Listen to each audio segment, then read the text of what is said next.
All right. Welcome to the Support for Guys podcast. I'm your host, Lucas Catton. And thank you. If you have listened to previous episodes, if this is your first time, then a little recap. The purpose for what we do is to encourage and support more meaningful conversation among men specifically, but certainly for anyone who's listening, to really get away from some of the social conditioning that guys are under to try and be super macho or be dominant and all these things, and bring a softer, more tender side and more vulnerability to that, to talk about things that honestly have more long-term value in our lives. And so with that, we're on, I believe, episode number 23. And today our guest is Tim Harrington, and he is the founder of Sustainable Recovery, and also the co-founder of Wide Wonder, which was a tour to help end stigma for mental health and substance use issues around the country. So welcome, Tim. Thank you very much for your time. So good to be here, man. Good to meet you and see you in person.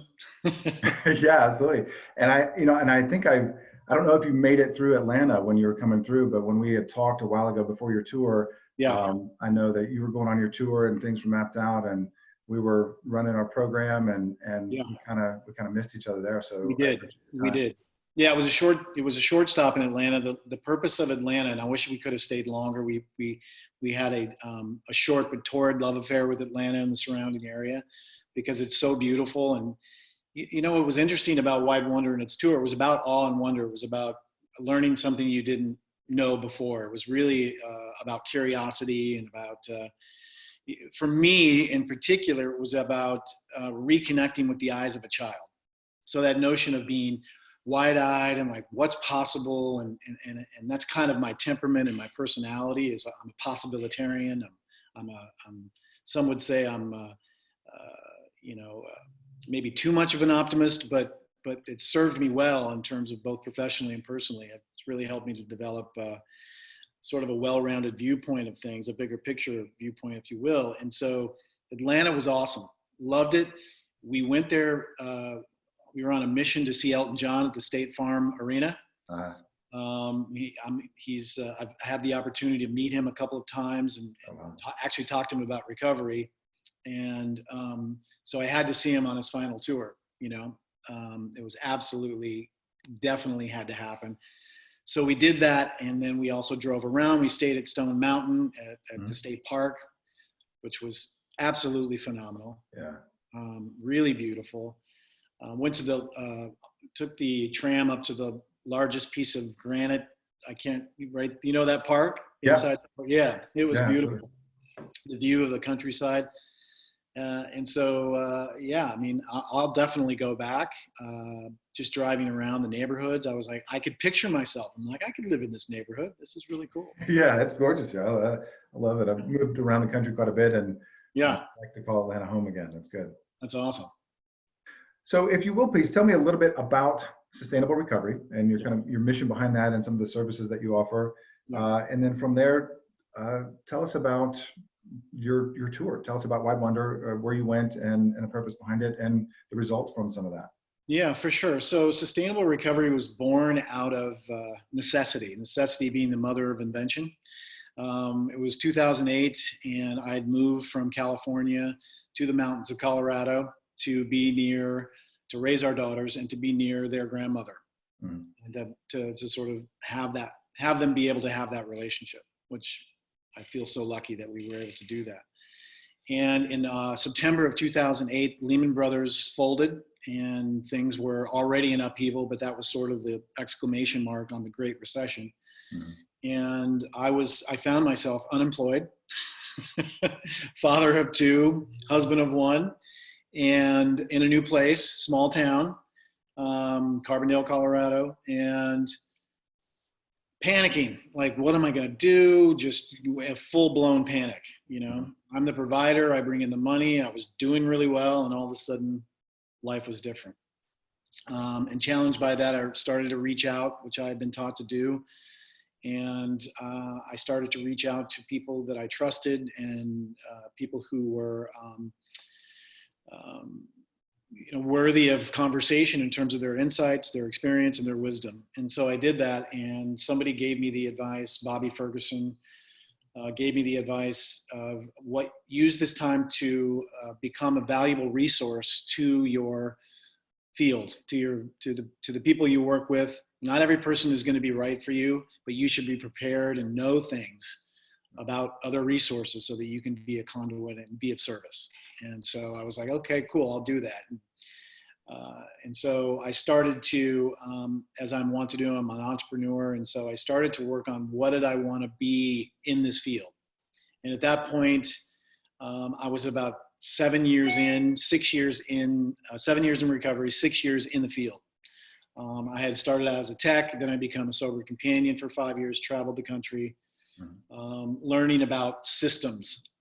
I call myself an embedded journalist in family systems as I watch the dramas unfold as an observer, right? And people are doing their thing. And so I started to put all that experience and wisdom together at that point. And personally and professionally, what was interesting to me was what was the recipe for any given person to not just stop, but to stay stopped, or what would be sustainable for them. And so sustainability is already a kind of a buzzword in the world in terms of climate and environmentalism and everything else. And so when I read the definition, I was like, well, we can apply this to recovery for sure. And so sustainability became the buzzword for me. And so sustainable recovery was born, because I stopped 1,000 times, but what was it for me as an individual that became the reason why I didn't start again? That's what I was curious about.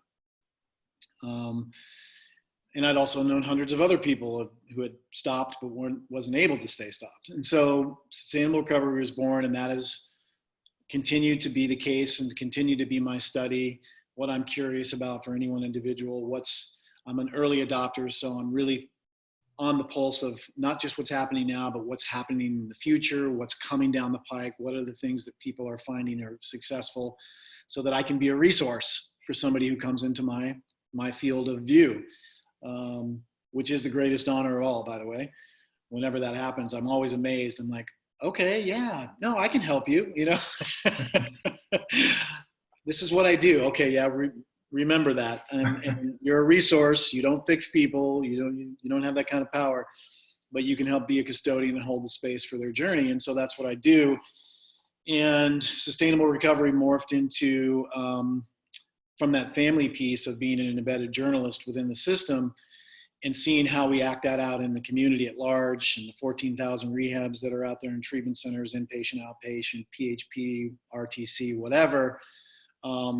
What does that piece look like? So I'm doing all the research on that. Who are the experts in that? Stephanie Brown, and then people who have different specialties like, codependency or whatever, right? And so out of that was born the Family Addiction Recovery School, which is specifically helping mothers, fathers, sisters, brothers, lovers, who's ever concerned about a person's relationship to drugs, and how that's challenging the family system and the relationships that people are in.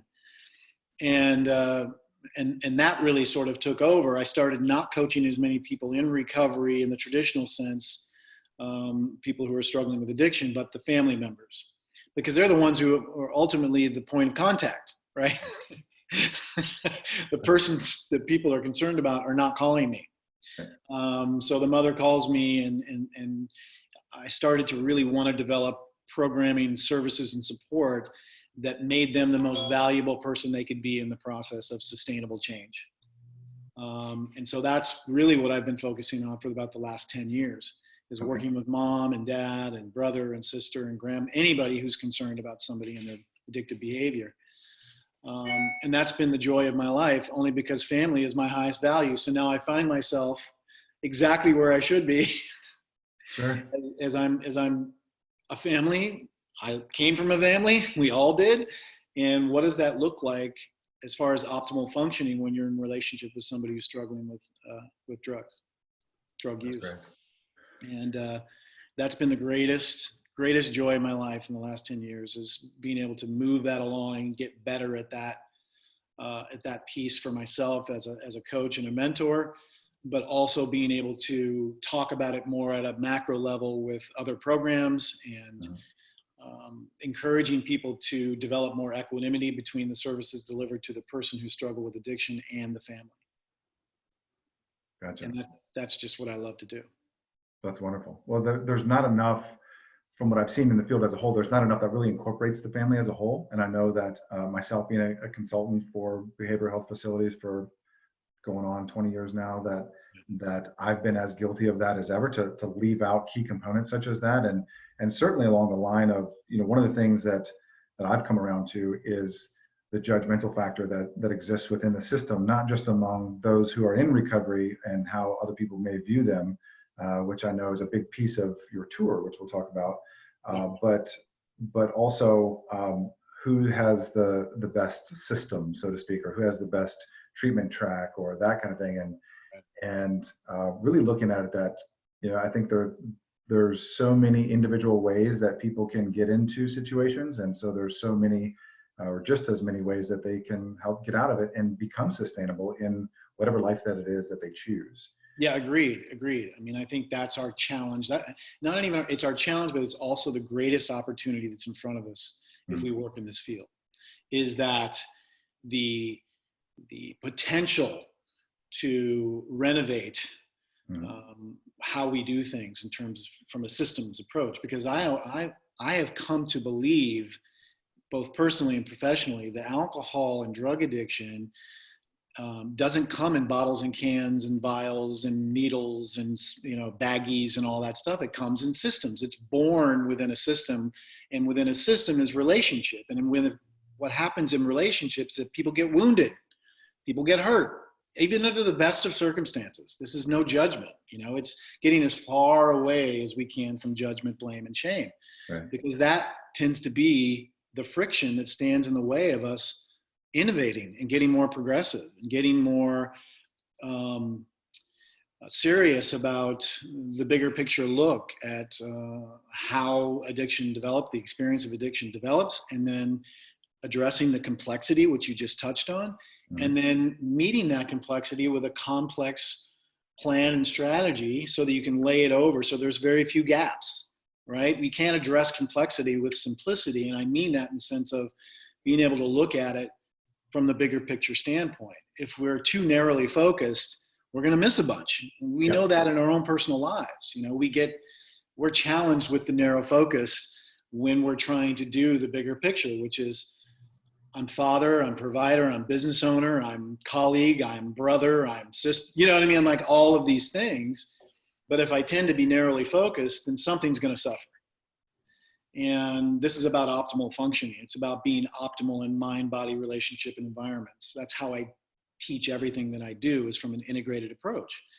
Because we tend to be very good at, say, mind, body, and environment, but terrible at relationship. That's normally how it plays out. and we wonder why the system is not getting healthy as a whole. And I said, you can be really good at these three other areas, but the way that you struggle from an optimal standpoint in relationship is going to seep back into the others. It's just how it goes. Sure. So we get to look at it from this holistic, integrated approach so that we can function as a system optimally. Not perfectly. We're letting go of perfection. We're going to function on optimal. And that's really, really a good life. That's a content life. That's a balanced life. That's a joyful life, because we're really partitioning our focus and our attention in a holistic, integrated way. And therefore, we're going to function better in our systems, all of them. And so when a system comes to me, that's kind of how I deliver it. And people understand that. Innately, they understand that, because everyone has that functional challenge of focus and attention. Yeah. We're, easily like squirrel, I'm over here. And what I want to say about that is that underneath in the teaching of optimal functioning is getting to any one system's value system. And that becomes the foundation of which everything can grow in a healthy way if you're connected to your values. So with my families or within an individual, very quickly we get into the values conversation. And you mean, what are their values, or you're now helping to define or deliver, or is it really discovering their values? Their values, because the difference between my values, and this is a very good point, because this happens in a family system and is presented when people come for help around addiction mental health issues is that in a family system, typically values are delivered in an injected way. Right. In the hierarchy, there's a discussion or an understanding from who's ever high on the totem pole that this is what we believe in. Right. These are our values, right? And at the beginning, that's okay because you're dealing with somebody who hasn't come into their autonomy yet. And then, so they're sort of soaking it all in. But as an individual develops and evolves, all of a sudden you realize there's a conflict. And one of the common conflicts that I run into a lot is around education as a value. A lot of my clients are in opposition to the value of maybe the most powerful person in the family system, who is continually reminding the least or the less powerful person, the object of people's challenge, who is struggling with addiction, that education is our high value. You got to go to school. You got to get a degree. You got to do all this stuff. And the kid is like, wow, it's like, no, not really. I've kind of tried that. It's not worked out. And then the person with the high value makes excuses for them why it's not succeeding. You don't work hard enough. You're lazy. It's all these things. Don't appreciate what we've done for you. Yeah, exactly. Yeah. We provided you with every opportunity, all those speeches. And so that's why it's so important that when you have the opportunity to renovate or reimagine a system, that you get down to the values so that we can start to not only realize where we are the same in our values, but more importantly, where we're different, so that we can support that and not try to mold people to fit in to accept our values, because that becomes a power struggle so often in the best of circumstances again. But when you're in a situation where you've got addiction, you've got mental health challenges, that just makes it even more important. Because if we're going to move the healing along, we want to eliminate whatever struggle we can, so that our attention is really focused on what we need to focus on in terms of healing. Those other things get in the way. I mean, it happens almost immediately. I mean, it's like, because the expectation of treatment is like, you get back on track, man. Right. This is about you getting back on track. And it's like, yes. However, from a bigger picture standpoint, there's too many moving pieces to break it down to, and again, to narrowly focus. So this is about expanding our viewpoint. And so I'll have these very real values-based meetings where each family member has done their individual work around values, and we come together and we start talking about it. And what's beautiful about that is the level of vulnerability, which you mentioned earlier, that starts to develop because people are being real about who they are in a safe space. And that in and of itself creates more connection and more strength in terms of being able to tackle any issue. Yeah. And so that's what we're trying to do. The overall thing is not to fix something, but to heal something. That makes sense. That's wonderful. Yeah. That's really fantastic. Yeah. So tell me a little bit about your bus tour, the Wide Wonder Tour, where the idea came from, where you went, and how it went. Okay. So my wife and I and the family was on vacation. We were lucky enough to, she's from Australia. And so we were lucky enough in the place we were at that time to go to Australia for a month and really unplug and be with her family. As you would imagine, it's on the other, it's on the other side of the earth. And so to sort of go and visit needs to be for an extended time, because you spend about 4 to 5 days just getting over jet lag. And then on both sides of the trip. So we went for a month, and we were able to really unplug in a way that was profound. And we experienced an enhancement of connection, not only between us as a family, myself, my wife, and my kids, but with her family. And for the first time, really felt so close and so grateful for the whole system and how we love each other and support each other. And my wife and I started talking about, like, what do we want our future to look like? We're going back. It was almost like a reset. And what do we want to do? We've been doing what we've been doing for a long time. And what does the future look like, both professionally and personally? And out of that came, like, we're out of this box people, but what it felt like in the previous 10 years that we get out of one box and all of a sudden it felt like we were in another. As you got comfortable in the transition, you're like, well, this isn't comfortable anymore. I think I'm kind of in a box again. So what do we want to do with our future? And then what is a legacy for our family? And when I do family work, we talk about legacy as well. And so I'm bringing this into my family system. We've had our values meetings, and now we're having our legacy meeting. And so what does that look like? And we both like to travel, so we combined our values of family and travel together. And the next thing you know, we're looking at, we come back from Australia and we started looking at RVs. Like we're just gonna maybe buy an RV, rent one, we weren't sure yet. And when we went to look at them, we were just, in terms of our aesthetic, in terms of our values and everything else, nothing really appealed to us. We're like, I don't want to spend this amount of money for this aesthetic and this vehicle. Mm-hmm. And so being who I am, I went to Facebook and I went to groups, and I went to an RV group and RV renovation. And I'm like, let's see what that's all about. Maybe we get an old one and we fix it up. That might be fun. And, and so I start to do that. And then on the side of the Facebook came this thing that said schoolies, which I'd never heard before. Wow. And so I clicked on schoolies, and it took me to this other world, which was people buying old school buses, gutting them, DIY, and creating RVs. Wow. And I was like, what is this all about? This is really cool. I love this, because we could tear something down to its studs. It also embodied some of my other values, which is around family, which is safety. Mm-hmm. These things are built like tanks, and they're required to be of a certain build because they're taking your children from your house to school. Sure. So they need a certain high standard. Yeah. So the roll cage and all these things, right? Solid, man, solid steel. Yeah. No plastic, none. This goes later to miles per gallon, but it doesn't matter, because that's a good enough trade-off for me for if something hits me, I'm not worried. Yeah. There's really no worry. Even if we roll, God forbid, we're in good shape. So I put all these things together, started going down the rabbit hole. What bus do I get? Now this becomes a mind blow, because I have no idea the bus world. So now I'm researching, asking questions, reading books. I mean, I'm out of my mind, because I just go deep. And next thing you know, is I'm doing all this research. I find a company out of Asheville, North Carolina, who does RV remodels. And I'm like, okay, cool. Let's meet this guy. I see his work. I see what he does.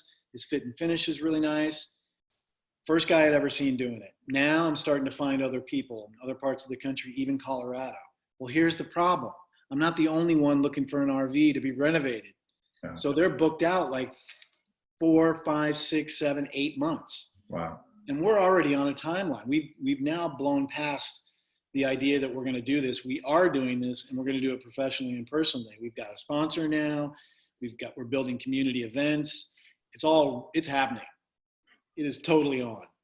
And I'm in a full-blown panic, because I've got to find the perfect bus and the perfect person to remodel it. And as things happen, pops up on my feed, on a Facebook feed, bus and remodel in one. Never heard that before. It's always, remodelers are always find your own bus, bring it to us. Yeah. They don't do the bus thing. And I was first I just took this big sigh of relief, and I'm like, that's what I'm looking for.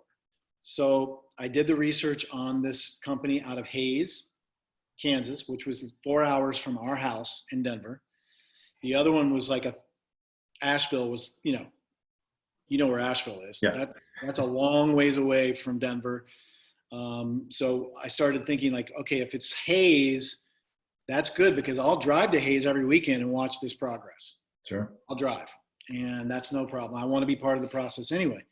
So I call them, I do my research, I ask them what they learned on their last build, and they told me these things, and it all made sense. And this is me still a neophyte. I don't know anything, nothing about the RV world. All I know is that we're doing this. This is crazy, man. I'm reliving this now. I'm thinking, what were we thinking? But it's good, right? It's probably in a sense better that you didn't know anything going into it, because 100%. Yeah. 100% is the only reason it happened was because I didn't know what I know now. And so anyway, fast forward, we met these people. They were incredible. These were custom home builders that got into the schoolie business. Hmm. I saw their work. The work was in their house. So I'm literally in their house looking at their kitchen going, okay, I trust you to create this bus. Done.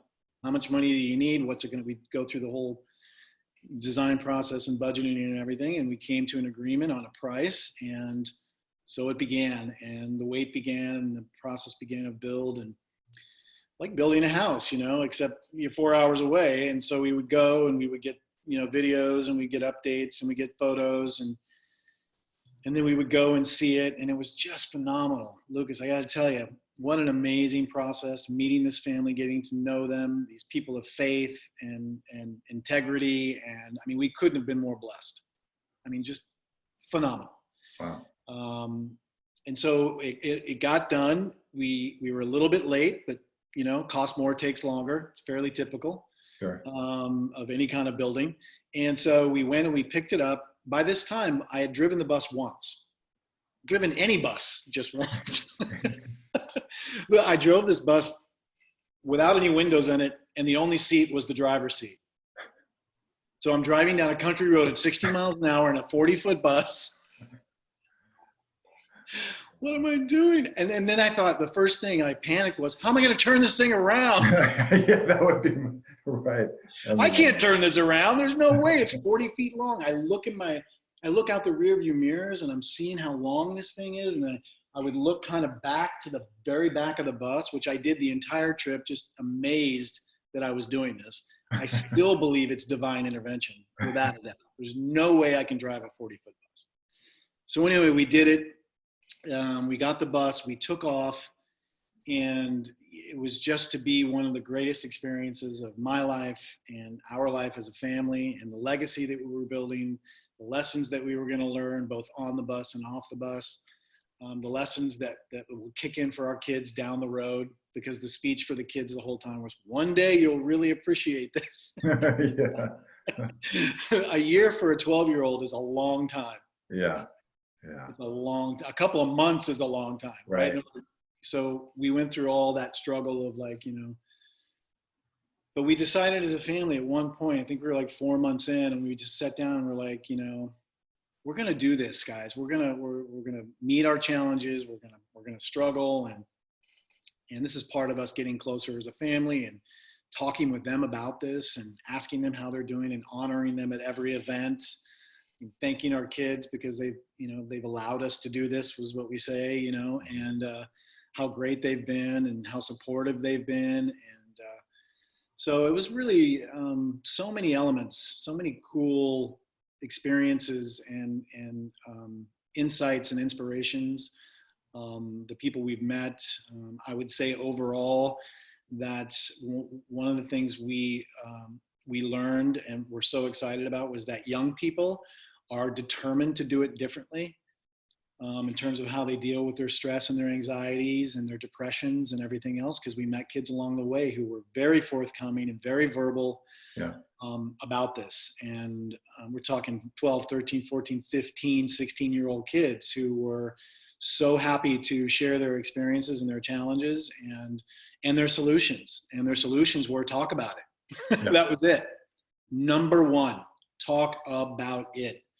And they kept saying to us, thank you so much for doing this, because we need to do this different. And they've still lost friends. We're talking teenagers who have lost friends to suicide. Yeah. It's it's heartbreaking. So it's not just the people who are suffering and struggling with addiction and mental health. It's the system, right? Because the trauma is not just happening to the people that it's happening to in terms of mental health, and it's happening to the people around them, the systems that they're involved in, the groups they're involved in, their cliques, their peers. And when they look to the adults seemingly feel like they don't know what they're doing. Right? Yeah. I mean, so many were taught not to talk about it. You don't talk about it. Yeah. You don't talk about it. So that's the residual effect of generations of, lost aunts and uncles who went off to psychiatric hospitals, nut houses, and were never heard from again. Right. This is a real thing. This is a real legacy for individuals, families, and our country, as the way that we continue to treat people who are struggling with these invisible illnesses, right? So another thing I want to talk about that came up for us was the way to talk about this, the way to drive the conversation to developing equanimity between physical and emotional illness, emotional challenge, emotional health, physical health. How do we continue to draw the equivalency instead of, the differences, right? So the differences are just how we relate to it. They're not different in the sense that it's an injury. It's not different in the sense that it's a challenge, both physically and emotionally. But how do we break the silence? And how do we break the stigma? The only way to do that, and I've read so many books on stigma, is that we have the people who are dealing with this emotional, this invisible illness, meet people who don't have it and have them talk about that, what that looks like. Because the way the media portrays everything is in the extreme. It's hyperbolic. It's always in the acute. It's never into the majority of the way people deal. Right. That's why people see the way they see what they see. It's right. Because it's being delivered in this way that's not genuine. It's not completely honest. And so that goes back to the idea of you and I, in whatever system we're participating in order for it to get healthy, have to stand back and look at the bigger picture and see how the dots are connected so that we can be more effective in improving the way that we communicate and are in relationship to each other. We can't do it like this, This is the way we do mental health. We're like this. We need to step back. We need to go, oh, now I can see how it's all connected. And now I can really address it in a, again, holistic, integrated way. Yeah. Yeah. I'll share a quick story to your point there. When we were going to open our recovery program, finding a space that would allow us, a lot of property owners didn't want us there. And even though they couldn't legally discriminate, they wouldn't hide the reason why. They would say they didn't like our use of the space, or it didn't fit, with other tenants or that kind of thing. Yeah. And eventually, when we found some great spaces and opened up and did great, but it was as part of the grand opening process. One of the things that we talked about, and with the Chamber of Commerce that came out, invited community members, and people were saying we don't want these people coming into our business. And I was like, well, these people are us. These people are in our community. They are ourselves, our family members, our friends, our loved ones, our coworkers. There is no us and them. That's right. This is all of us, and this is here for all of us. And that message that we went into it with, is exactly like what you're talking about. Of let's put everyone in the same picture, not somehow paint them as being different than we are. And that is the majority, honestly, that have different times of their lives where there's something that they're dealing with or struggling with, or issues, whether they talk about it or receive treatment or not, is a different story. That's exactly right. What's made it really easy for us for the last 100 years, starting with the very notion that people who use drugs need to be criminalized, it's hard to get out of that narrative. It's very difficult. It's well rooted, but which makes it easier for us to develop policies like arresting people after they've received Narcan. This is what's happening in Indiana County right now. The sheriff has decided that anyone who receives Narcan can be arrested. Literally yesterday. Okay, so in modern times, this is the way some people are still looking at this. And so it makes it easy when we other. That's the point that I got from what you just said. It makes it easier when we other people. like one of my most challenging periods of my life was when I was still in a very intense relationship with vodka and cocaine in a small town in Colorado, where it had one of the highest suicide rates per capita in the country. Certainly in Colorado, it was one of the highest. And I had lost, up to this point in that same grouping, in that same county, about 15 people to suicide, mental health, addiction related. Wow. People I knew, people I communed with, people I used with, people I got in recovery with. In that community, we've lost 15 people. Wow. And the way that they framed, even with developing systems that were supposed to help, what we missed was the glaring thing that you and I are talking about. And that is that we continue to us and them it. Yeah.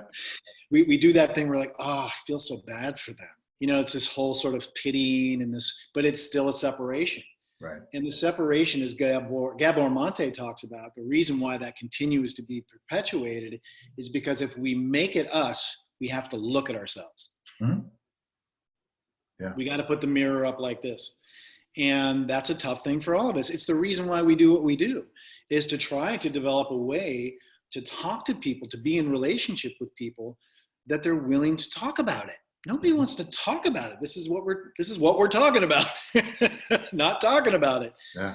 And so it's up to us as people who are leaders in the field to be very interested and curious about how we change the way that we talk about it, change our words, change our languaging, change our phrasing. All of those things are going to go to the bottom line of being able to draw that equanimity so that we treat the physical the same we treat the emotional, the visible with the invisible. Because right now it's very easy to get sympathetic and empathetic and compassionate with the kid whose arm is in a sling, to the point where I want to sign it and I want to know how it happened and how's it going and how's your recovery and when do you get it off, right? And then you have me, who has the invisible one, and they're going, you need to settle down. You need to get your shit together, and we're going to punish you if you don't, and we're going to isolate you if you don't, and so on and so forth. So here you have two kids from the same space, facing some physical or emotional challenge, being treated completely differently. Yeah. And that's going on right now at the school right down the street. Absolutely. Yeah, and that kid is going to end up in some higher level of care because the intervention was never there to say that you're just as worthy in pieces as you are put together. You have the same value. You don't have to do this on your own. You don't have to fix it. You don't have to be alone through this process, because we see you as being the same as the person who's struggling with a physical illness or diabetes or cancer or hypertension or whatever. The person with a heart condition doesn't get an eye roll when they enter the ER. There's no eye rolling, even though they might have been there. This could be their second time they've come in for heart issues, but nobody rolls their eyes at them. But the kid who comes in with an addiction issue or an overdose, and he's on his second, hell, even his first, they're rolling their eyes. Oh God, here we go again. It's just so unbelievable to me. It's like, and just disappointing. Yeah, or panic disorder, or so many other things. You're absolutely right. Yeah, and so that's why we did that. Traveled the country, had these community events, to just beg the question: why are we not getting better at this? We know more. We know more. Why are we not rising up? Why is it not worth it to innovate? Why are we still just okay with the way we've always done it? That's for a regular business. That's gloom and doom. Like, your business is over if that's your mantra. You know what I mean? You're not progressing. You're not innovating. You're going to close down. And we're sort of in this closed system where people tend to say, this is kind of how we've always done it, and we don't really have to innovate, because where's the pressure to innovate? Where is that pressure? Well, there really isn't any. Not at a macro level. There certainly is at a micro level. And if we could actually get those people together, mothers who have lost their kids, who start foundations, right? I love those people. I want to support them and figure out how, a critical mass of those people can start to change things, because it's not going to change from the top down. Unfortunately, it's just not. Those systems are so sick, and there's layers of bureaucracy and stigma and all those things that just put a kibosh on any kind of real strong narrative change. And so it's up to you and me and people like you and I who are willing to talk about this out loud on a more or less regular basis and deliver the message of new strategy, new hope, new narrative, based on compassion and love. It's a public health issue. It's not a, we can't penalize our way out of this. We can't arrest our way out of this. We get to innovate. We get to change the way that we look at people who are struggling with addiction and mental health. And in that comes so many advantages. Everybody wins, right? And so part of the way we deliver the message is that we take into consideration all the various stakeholders and talk about how they benefit based on their values. Now we're back to values again, right? Right. And so everything comes back to that, because you can't talk to everyone in the exact same way, whether it's somebody struggling with mental health or somebody who is a stakeholder in the bigger picture or in the process. You got to be very thoughtful and considerate about how you deliver the message. Yeah. And I've learned that the hard way, because I wasn't very graceful in the beginning of my advocacy. Sure, especially when you get onto some of the community members, like you're saying, stakeholders and other things, and business owners and employers, and beyond the initial even family nucleus. Like what else besides that on a societal functional level? What sort of things do they need to have addressed and communicated in a way that makes sense to them, that to where they ultimately want the same thing, they just don't know how to get there. That's it's right. just for people to be well and get along and do well and that sort of thing as well. But they haven't had these types of conversations and haven't had solutions presented them in a way like what you're talking about of looking at the whole system. So the future is this thing that I've been mulling over, that I actually started thinking about on the bus.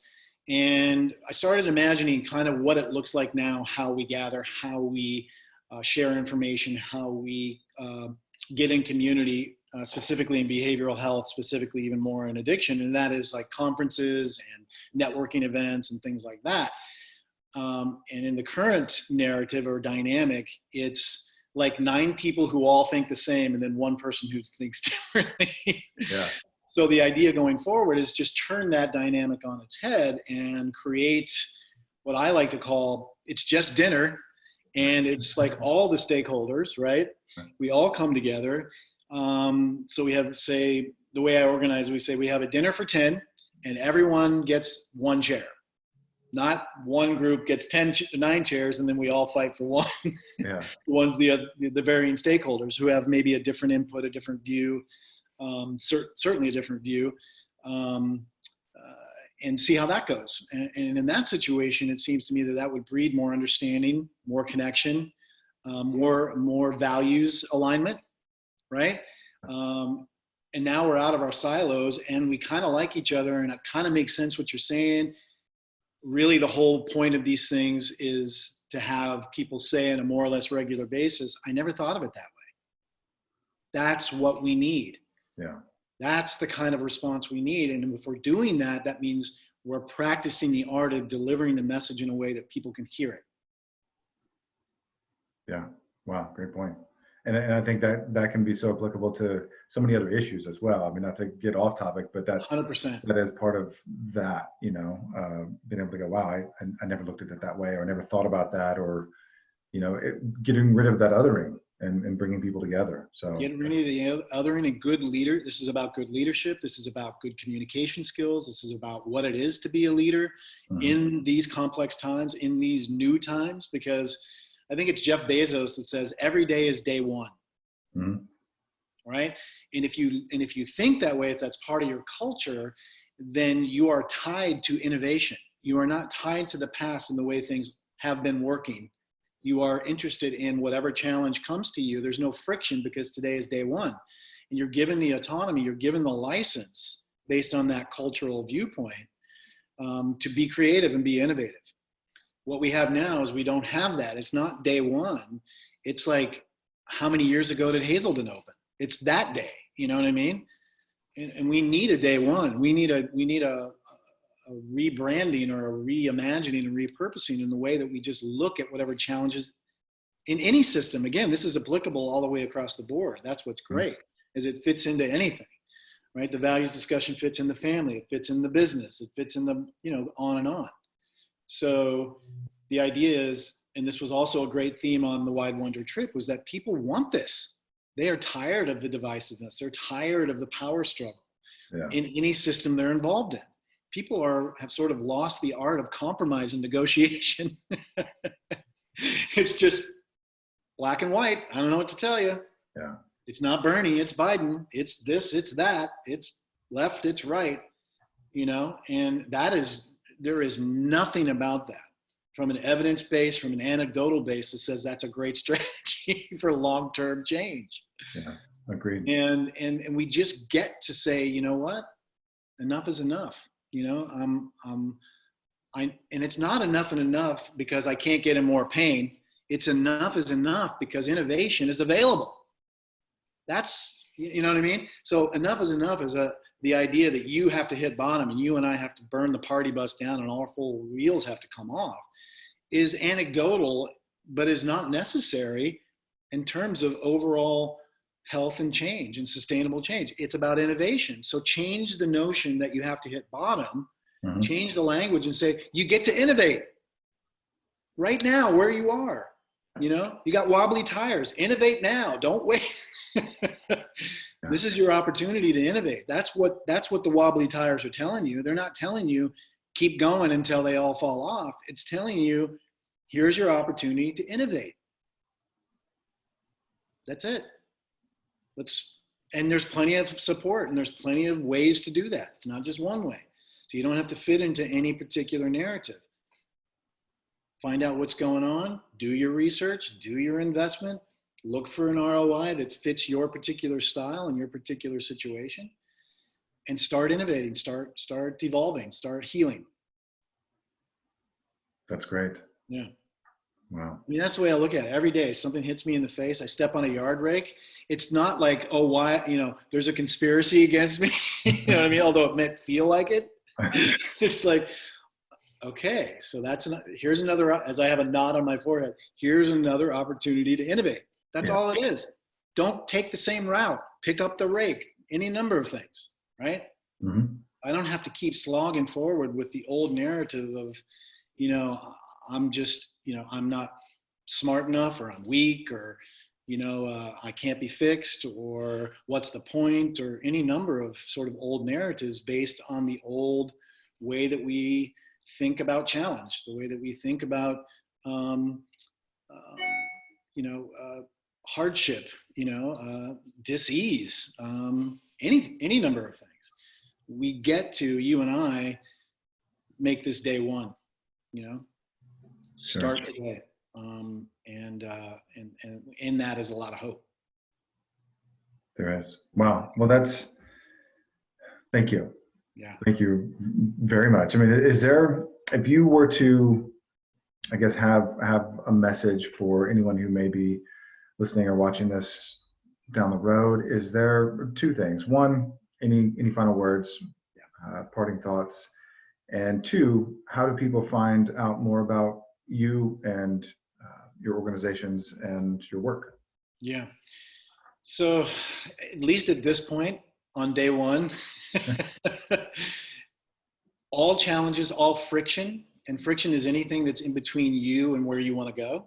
And there's lots of different ways that friction show up in our lives, is simply an expression from the universe. Here's an opportunity for you to evolve and to heal. That's all that is.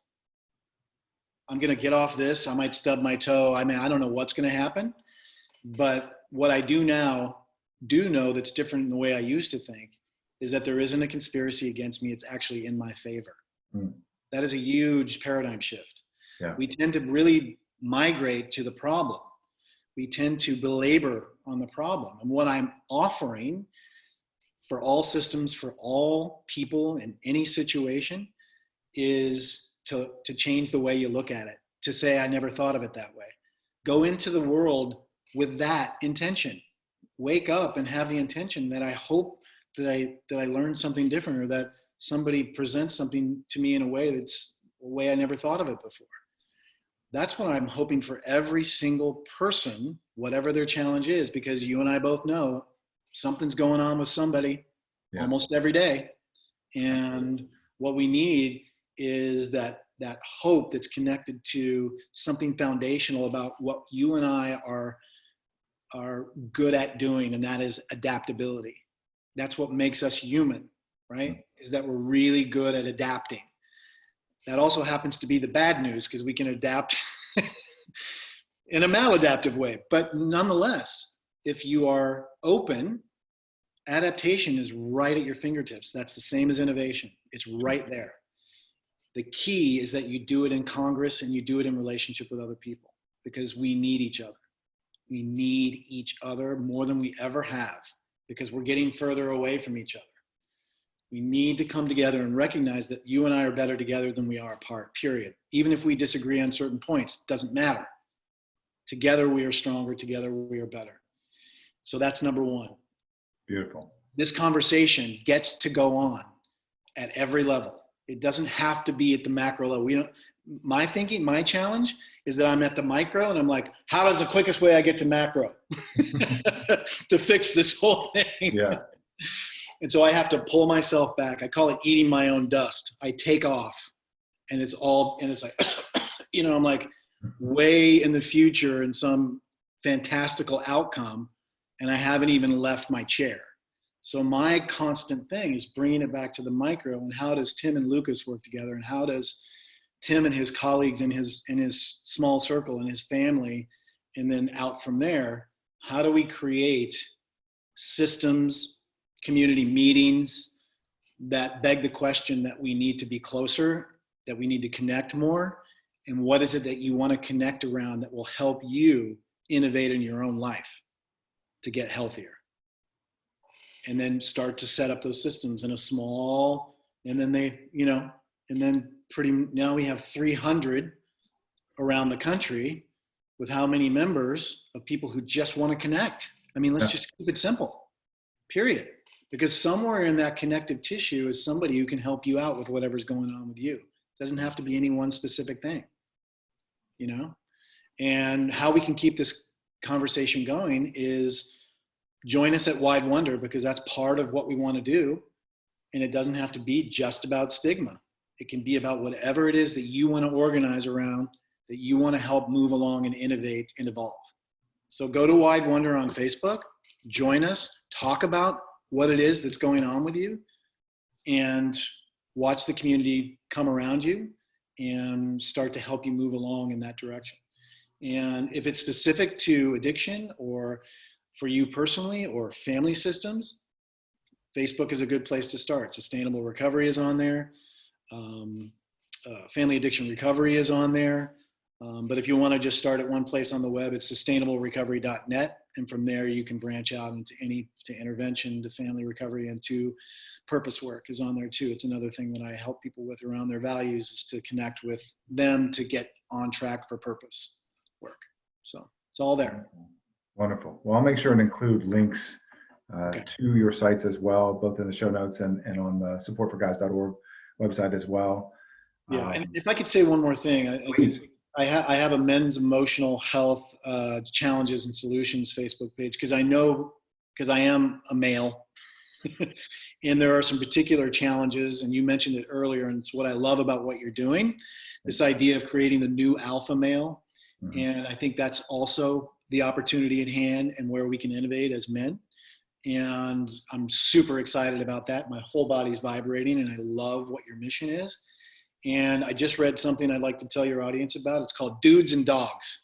And it was born in Bristol, England. And it's an opportunity for men to get together who have dogs to walk them and talk about their issues. Just another way that somebody creative has come up with so that we can get vulnerable, create connection and community. And I think that's the opportunity at hand for guys like you and me, is how do we continue to create systems that support innovation around getting more vulnerable and connecting and helping each other with our issues. That's wonderful. I got goosebumps as well while you were talking about that, because it hit me. When I reached out to you, you had shared an article about, I think, men and suicide recently. Yes. And so it prompted me to reach out to you to see about scheduling something. Yeah. And then you had shared with me the Facebook group that you had about men's issues, and then now sharing this article about walking dogs and talking that there's enough people out there that are wanting this, that are wanting to have more conversation, and it's great to see that there are people in general that are taking steps create that space and hold that space to have the conversation available for people, especially in a non-judgmental way. Oh, I think is so key to oh, that piece as a well. space where you have no chance of being rejected. Yes. Yes. Completely enveloped and loved and supported. I mean, there is nothing, that is what healing is about. That's what we get to create, whether it's what you do and what I do, or what anybody's doing where people are coming in at their most vulnerable. That's the opportunity, is to continue to innovate on how we relate to each other. Forget about all the modalities and all the pedanticness and the more specific stuff. It's really ultimately always going to come down to how you and I do relationships, how we do healthy relationships, how we communicate with each other. That is everything. That's everything to you in terms of your relationship with your kids. I mean, it's everything to me. I mean, I want to be the best man I can be to foster the same things we're talking about: compassion and empathy and acceptance and being seen and heard and witnessed. This is our future. This is the future to a healthy world, is along those lines. That's it. I mean, we can get out in the noise and argue, and it's like, have at it, man. But it's like, it seems so Pollyannic, but it's not. It is absolutely not. It is not. That's just more friction. That's just more fear. This is absolutely 100% possible that we start to change the paradigm from fear-based to love-based. Totally possible. 100%. Agreed. As an ending note, our last topic was leading with your heart, and that was you encapsulated that perfectly. Yeah, love it. Thanks for everything you're doing. Love it. Likewise. Thank you. Thank you, and I look forward to talking to you soon. I would love that. All right, wonderful. You will. Thanks again, Tim. And for those of you who are listening, you can check us out again at supportforguys.org. You can check out Tim at sustainablerecovery.net or widewonder.life. Yes. Also on his Facebook groups. And if you want to connect up with me, you can go to lucascatton.com as well.